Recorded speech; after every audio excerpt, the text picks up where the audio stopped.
श्री सूरदास जी महाराज नित्य पद रचना करके गायो करते और दर्शन के समय श्री गिरिराज जी में ऊपर श्रीनाथ जी के मंदिर में जाकर के सेवा कियो करते। हरे कृष्णा कृष्णा कृष्णा हरे हरे से चलो जाते अपने अपने कक्षन में।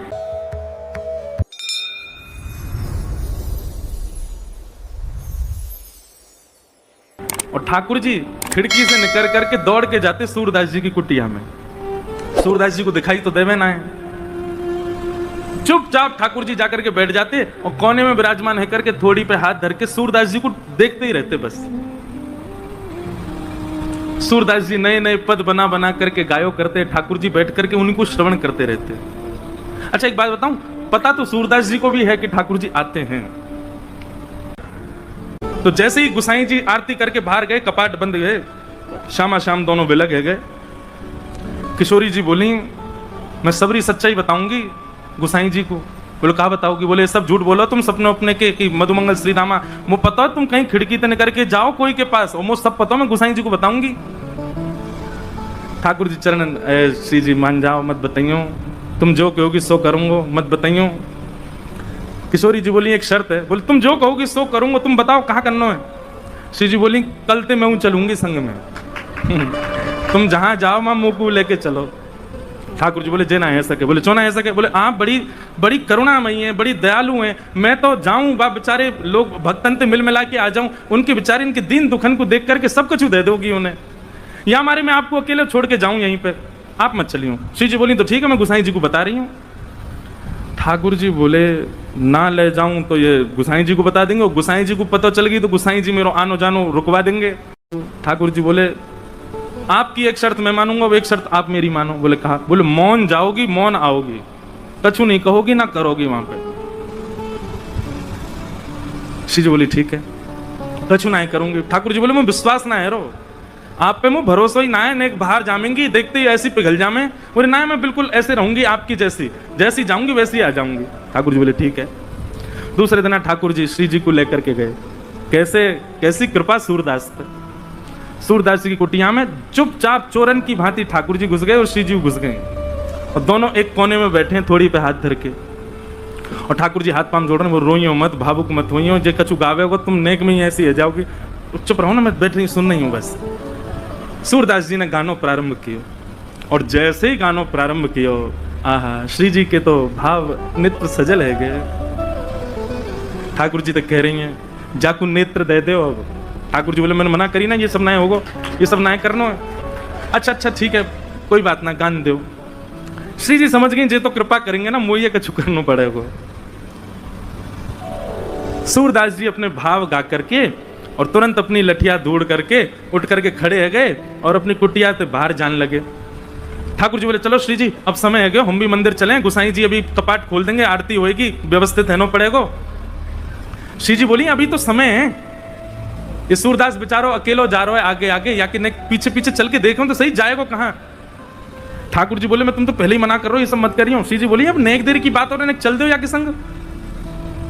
सूरदास जी आगे आगे चल रहे हैं, पीछे श्यामा श्याम दोनों निहारते हुए चल रहे हैं। तभी एक बहुत गहरो गड्ढा आया सामने। सूरदास जी जब गड्ढा की तरफ जान लगे, जैसे ही जान लगे श्री जी बोली अरे अरे जी देखो गड्ढा में गिर जाएगा, अरे याकू जल्दी जाके रोको। ठाकुर जी कह रहे नहीं श्री जी बिल्कुल नहीं, वाकू गिरन दो, अपने आप संभलेगो, तुम बिल्कुल मत जाओ। अरे तुम कैसे हो बेचारो, गिरवे वार हो, वाकू लग जाएगी वाके। दोनों में ऐसी बात चल रही, इतने में सूरदास जी गिर गए गड्ढा में। ठाकुर जी बोले जल्दी चलो मंदिर खुलवे को समय है क्या। श्री जी बोली पहले याकू बाहर निकालो, ये जब बाहर आ जाएगा तब जाऊंगी। ठाकुर जी बोले देखो मान जाओ। बोले ठीक है तुम अकेले चले जाओ, मैं तो ना जा रही, मैं तो याकू निकाल के जाऊंगी। अब श्री जी के बिना ठाकुर जी कैसे जाएं। ठाकुर जी बोले मैं तो पहले ही मना कर रहा हूं, मत चलो, मानो ना हो, मैं तो जानू ना आपकी बातन ने, ऐसी कृपा कर दें कोई पे भी। बोले कोई पे भी? सूरदास है। बोले मैं जानू पर अब यहाँ पे अभी कृपा ना करनी, कछु दिना और याकू ऐसे ही रहने दो।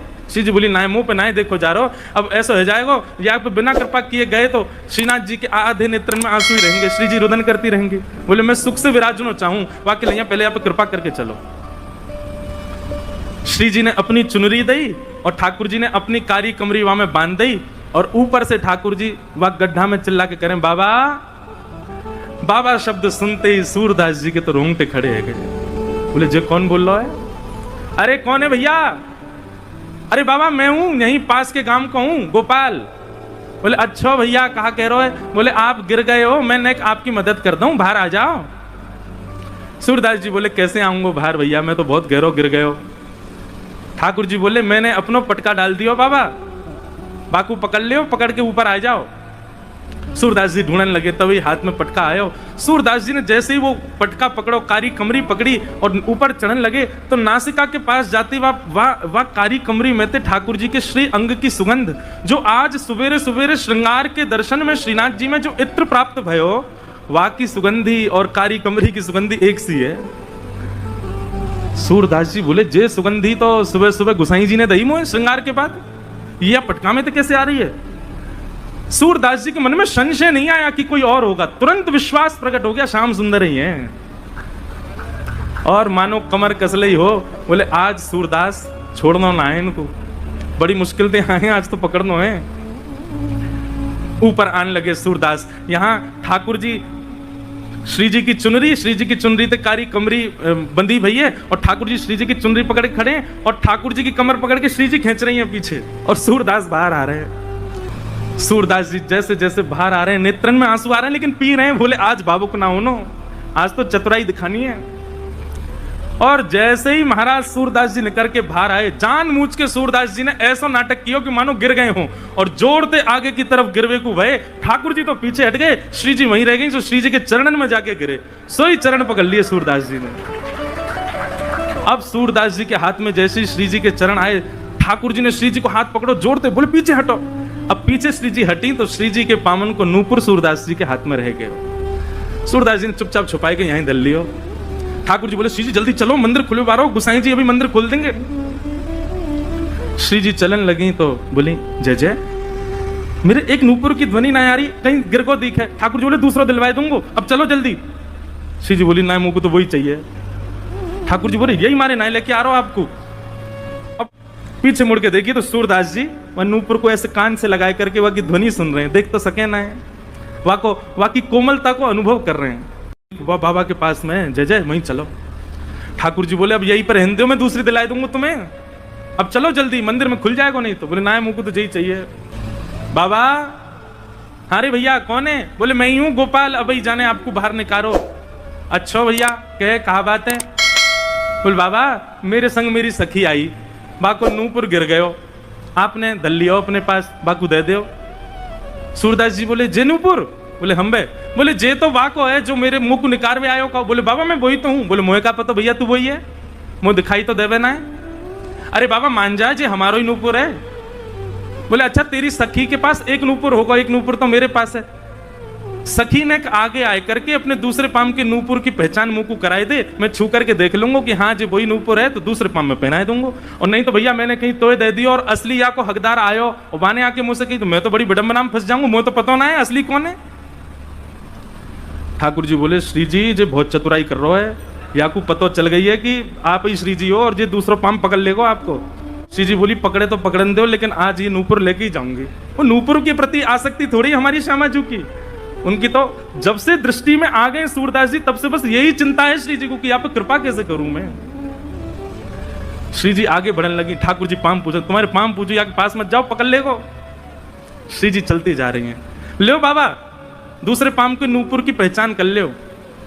सूरदास जी ने दूसरे पाम को स्पर्श किया, बांधी वही नूपुर हाथ से छुई, नेत्रन से आंसू बहन रहे हैं।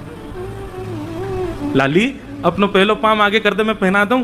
श्री जी ने पाम आगे किया। सूरदास जी जैसे ही नूपुर बांधन लगे, नूपुर बांधते ही सूरदास जी ने तो ऐसे अंक में श्री जी के दोनों चरण पकड़ लिए। बोले अब नहीं जान दूंगा, अब तो कृपा करो मुंह पे, कृपा करो तभी जान दूंगा। यहाँ ठाकुर जी खींच रहे हैं श्री जी को, लेकिन श्री जी कस के पकड़ लें सूरदास जी ने। अरे बाबा छोड़ दे। बोले आज नहीं छोड़ूंगा, बड़े दिनान में हाथ आए हो। 84 लाखन में घुमाए घुमाए करके जैसे तैसे तो सूरदास बनो, जैसे तैसे गिरिराज जी आके अटकाऊं, जैसे तैसे श्री वल्लभाचार्य जी की मुँह को दीक्षा प्राप्त भई है, अब ना छोड़ूंगा, अब तो जय जय कृपा करो। बोले कहाँ कृपा करें? बोले मैंने जीवन में आपसे कछु नहीं मांगो, लेकिन आज मांग रहा हूं। ये दो चक्षु, इनकी कभी मुंह को अभाव को अनुभव ना भयो कि आपने मुंह को क्यों ना दिए, बहुत कृपा ठाकुर जी जो आपने ना दिए, लेकिन आज पहली बार ऐसा लग रहा है काश मुंह पे नेत्र होते तो मैं दोनों युगल के दर्शन कर लेता। सूरदास जी ने तो कही है, श्री जी ने तो इतने अपने हाथ धर दिए, बोले बाबा आंख खोल लो। ठाकुर जी कह रहे हैं कि मुझे पूछ तो ले करो। किशोरी जी कह रही है पूछो वारो काम ना है, सब होन दो, बाबा आंख खोलो। सूरदास जी ने अपने जीवन में पहले बार कमल जैसे, बिल्कुल ठाकुर जी जैसे नेत्र प्रदान कर दिए सूरदास जी को। जैसे ही नेत्र खोल करके देखो, आहा, नव दुल्हे ब्रजराज सांवरो, दुल्हन राधा गोरी, बसो मोरे नैनन में यह जोरी, बसो मोरे नैनन में यह जोरी। यही गिरिराज जी की तलहटी में दोनों युगल खड़े हैं, एक दूसरे के गले में गलवैयां डाले और सूरदास जी दर्शन कर रहे हैं। सूरदास जी पे बड़ो अनुग्रह किया ठाकुर जी ने, और अनुग्रह करने के बाद दोनों उनकी खूब रज रज के दर्शन किए। सूरदास जी दोनों जैसी जान लगे, सूरदास जी बोले जय जय, अब एक कृपा करो। बोले कहा, ये जो दो नेत्र आपने मुझको प्रदान किए ना, इनसे मैंने आपके दर्शन कर लिए, अब ये नेत्र मुझसे वापस ले लो, अब मुझको फिर से आंधरो बनाए दो। क्यों? बोले अब आप दो बस गए, बस आप दो मेरे चित्त में विराजे रहो, बाकी अब संसार में मुझको कोई और को नहीं देखना, फिर से मुझको अंधो कर दो। बोलो भक्त वत्सल भगवान की।